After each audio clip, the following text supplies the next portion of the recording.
Dear friends, welcome to Know Thyself YouTube channel. Good morning. Hope you're all staying safe and keeping well. I sincerely thank all of you who have subscribed to this channel and follow the channel. If you find the contents of the videos uploaded in this channel useful, kindly subscribe to this channel and click the notification or the bell button so that you can be notified when a video is uploaded. Kindly share the videos with others or in the internet. In today's episode of Know Your Body segment, we speak about the organs of the lymphatic system of the human body. In the next episode, we will talk about the functions performed by the lymphatic system and some tips to maintain the good health of the lymphatic system. The lymphatic system is part of the immune system of the human body. It serves as drainage to the circulatory system as it collects the fluid that leak during the cardiovascular activity and use it to balance the fluid level in the body. The lymphatic system consists of a complex network of vessels, tissues, and organs, such as the lymphatic vessels, tonsils, adenoids, spleen, thymus gland, and red bone marrow. Let us briefly talk about each of these organs. First, lymphatic vessels. They, similar to the circulatory system's capillaries and veins, pass through almost all tissues of the body. They collect the fluid called lymph that leaks into the body tissues from the circulatory system during cardiovascular activity and circulates it throughout the body like the blood vessels do. The lymph is a clear fluid that is derived from blood plasma. Unlike the blood, the lymph is not pumped but squeezed through the lymphatic vessels when bodily muscles are used. The lymphatic vessel walls help to control the movement of lymph, and particularly the inside valves prevent it flowing back in the wrong direction. The lymphatic vessels work with the veins to return the lymph into the bloodstream. The lymphatic vessels are connected to hundreds of lymph nodes, which produce and store the cells called lymphocytes. There are about 600 lymph nodes in the human body. The lymph nodes assess foreign material such as bacteria, viruses, and fungus and help to fight infection and disease. Second, tonsils. They are tiny organs located at the back of the mouth, hanging down from a ring, forming the junction between the mouth and the throat. This position enables them to protect against inhaled and swallowed foreign bodies.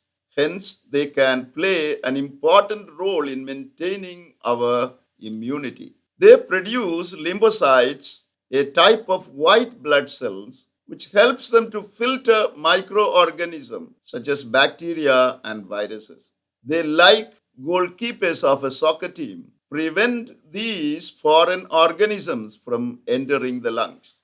Likewise, the immune cells present in the tonsils produce antibodies that can help destroy the germs and thereby prevent throat and lung infections. Third, adenoids. They are a mass of soft tissue behind the nasal cavity.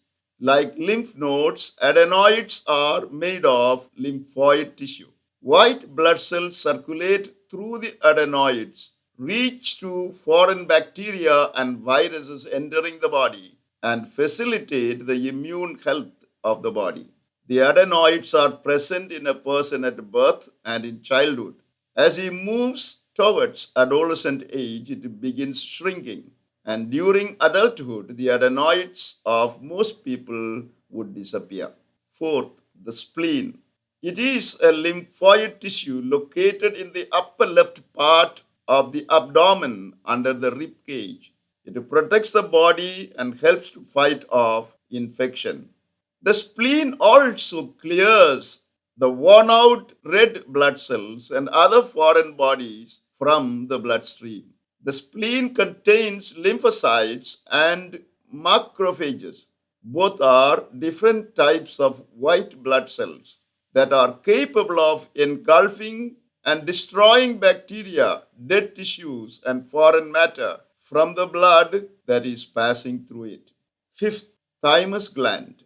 It is a two-lobed lymphatic organ and an endocrine gland located in the upper chest cavity that partially extends into the neck.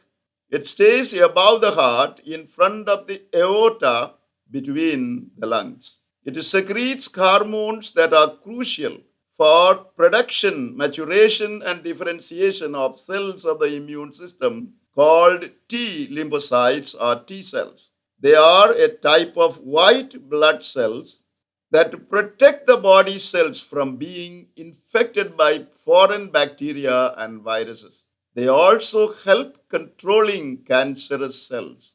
From childhood to adolescence, the thymus is relatively large in size and active in developing the immune system from before birth throughout the childhood. But after puberty, it begins to shrink and continues shrinking with the age. Sixth, red bone marrow. Though red bone marrow is not a lymphatic tissue, it is considered as part of the lymphatic system, as it is here that lymphocyte cells called B cells of the immune system develop and mature. All lymphocytes begin their life in the red bone marrow and become fully formed lymphocytes tissues, including thymus, spleen, and lymph nodes. Besides, the red bone marrow produces all red blood cells and platelets in human adults. It also plays a role in getting rid of old red blood cells. All these organs work together so wonderfully to keep our body healthy and free from infections. In the next video, we shall see the diverse functions performed by this lymphatic system. Thank you for watching this video. Stay blessed until we see you again with another video.